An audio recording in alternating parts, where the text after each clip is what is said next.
Es cierto. Siempre he sido nervioso, muy nervioso, terriblemente nervioso, pero ¿por qué afirman ustedes que estoy loco? La enfermedad había agudizado mis sentidos en vez de destruirlos o embotarlos, y mi oído era el más agudo de todos. Oía todo lo que puede oírse en la tierra y en el cielo. Muchas cosas oía en el infierno. ¿Cómo puedo estar loco entonces? Escuchen y observen con cuánta cordura, con cuánta tranquilidad les cuento mi historia. Me es imposible decir cómo aquella idea me entró en la cabeza por primera vez, pero una vez concebida me acosó noche y día. Yo no perseguía ningún propósito, ni tampoco estaba colérico. Quería mucho al viejo, jamás me había hecho nada malo, jamás me insultó, su dinero no me interesaba.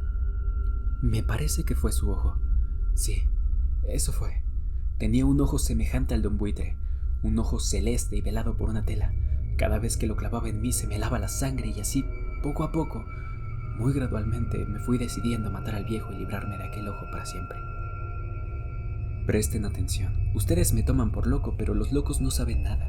En cambio, si hubieran podido verme, si hubieran podido ver con qué habilidad procedí, con qué cuidado, con qué previsión, con qué disimulo me puse a la obra, jamás fui más amable con el viejo que la semana antes de matarlo.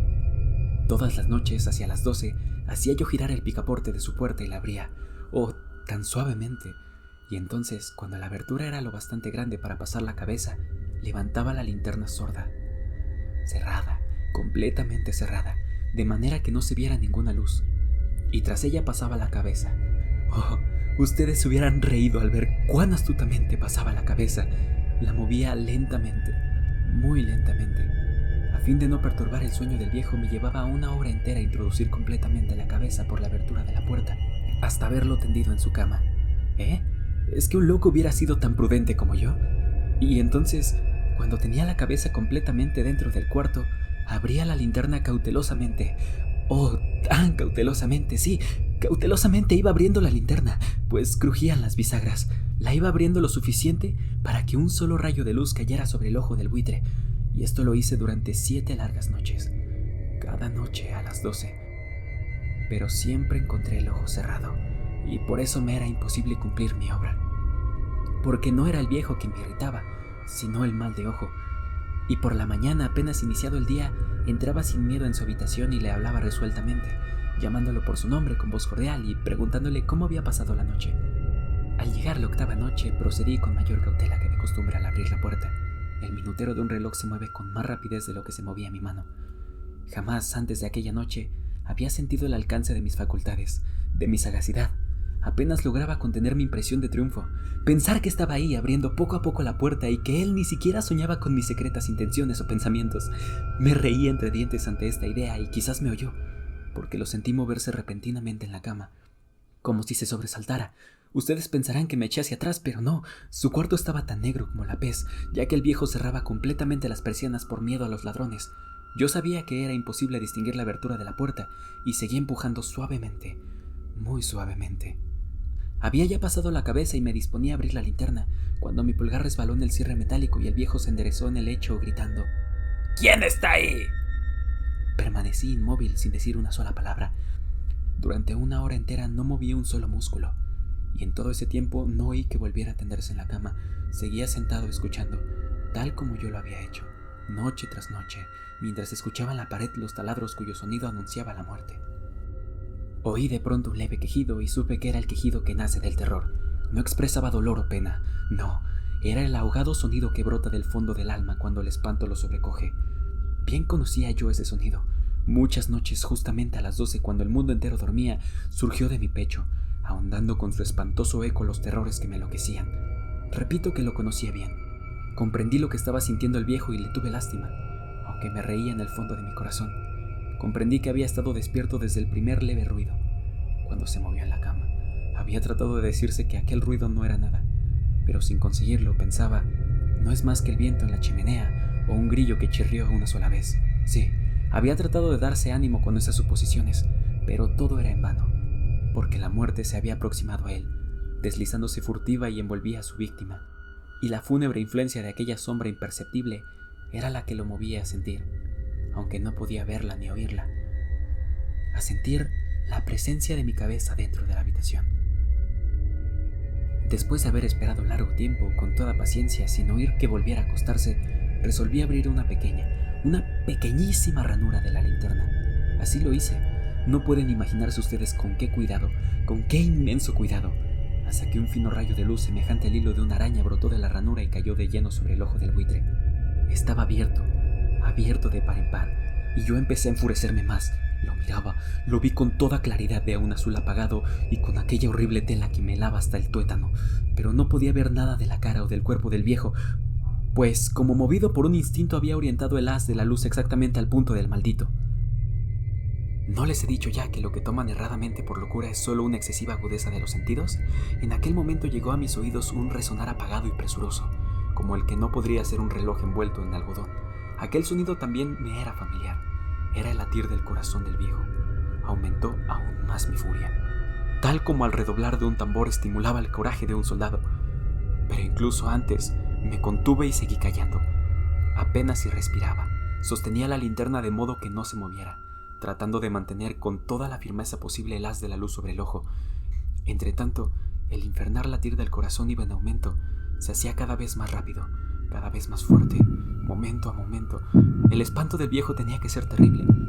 Cada vez soy más fuerte, más fuerte. ¿Me siguen ustedes con atención? Les he dicho que soy nervioso, sí, lo soy. Y ahora a medianoche, el terrible silencio de aquella antigua casa, un resonar tan extraño como aquel, me llenó de un horror incontrolable.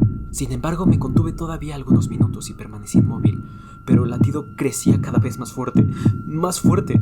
Me pareció que aquel corazón iba a estallar, y una nueva ansiedad se apoderó de mí. Algún vecino podía escuchar aquel sonido. Lanzando un alarido, abrí del todo la linterna, y me precipité en la habitación. El viejo clamó una vez, nada más que una vez.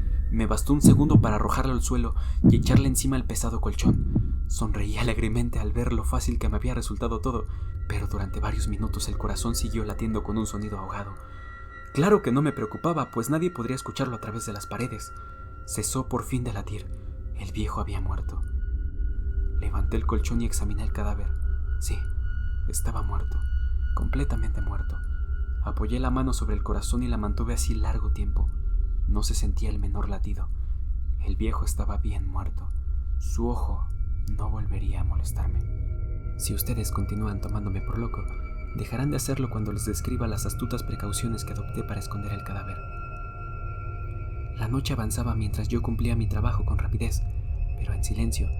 Ante todo descuarticé el cadáver. Le corté la cabeza, brazos y piernas. Levanté luego 3 planchas del piso de la habitación y escondí los restos en el hueco. Volví a colocar los tablones con tanta habilidad que ningún ojo humano, ni siquiera el suyo, hubiera podido advertir la menor diferencia. No había nada que lavar, ninguna mancha, ningún rastro de sangre. Yo era demasiado precavido para eso. Una cuba había recogido todo. Cuando tuve terminada mi tarea, eran las 4 de la madrugada, pero seguía tan oscuro como a medianoche. En momentos en que se oían las campanadas de la hora, golpearon a la puerta de la calle. Acudí a abrir con toda tranquilidad, pues, ¿qué podía temer ahora? Hallé a 3 caballeros que se presentaron muy civilmente como oficiales de policía. Durante la noche un vecino había escuchado un alarido, por lo cual se sospechaba la posibilidad de algún atentado. Al recibir este informe en el puesto de policía habían comisionado a los 3 agentes para que registraran el lugar. Sonreí, pues, ¿qué tenía que temer?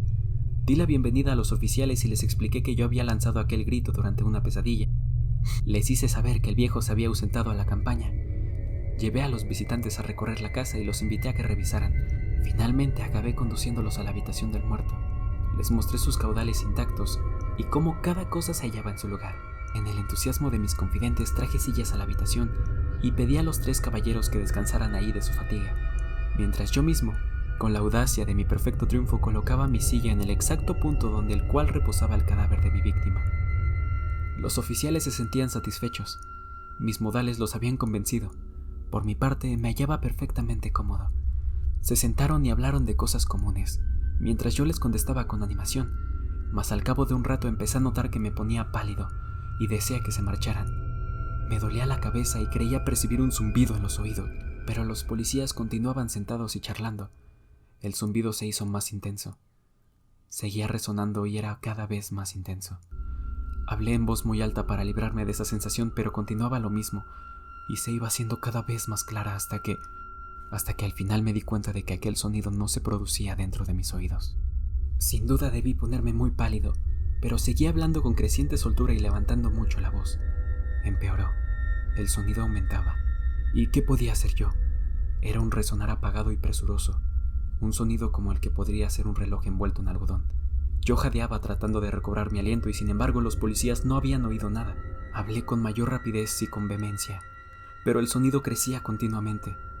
Me puse en pie y discutí sobre insignificancias con voz muy alta y con violentas gesticulaciones, pero el sonido seguía creciendo. ¿Por qué no se iban? Anduve de un lado a otro a grandes pasos como si las observaciones de aquellos hombres me enfurecieran, pero el sonido crecía continuamente. ¡Oh Dios! ¿Qué podía yo hacer? Lancé espumarajos de rabia, maldije, juré. Balanceado sobre la silla sobre la cual estaba sentado, raspé con ella la tabla del piso, pero el sonido sobrepujaba a todos los demás y crecía sin cesar, alto, y entre tanto los hombres seguían charlando plácidamente y sonriendo. ¿Era posible que no se oyera? ¡Santo Dios! ¡No! ¡No! ¡Claro que oían y sospechaban! Sabían y se estaban burlando de mi horror. Sí, así lo pensé y así lo pienso hoy. Cualquier cosa era preferible a aquella agonía. Cualquier cosa sería más tolerable que aquel escarnio. No podía soportar más tiempo sus sonrisas hipócritas. Sentí que tenía que gritar o morir. Y entonces otra vez, escuchen, más fuerte, más fuerte, más fuerte, más fuerte. ¡Basta ya de fingir malvados! Aullé. Confieso que lo maté. Levanten esos tablones. Ahí es donde está latiendo su horrible corazón.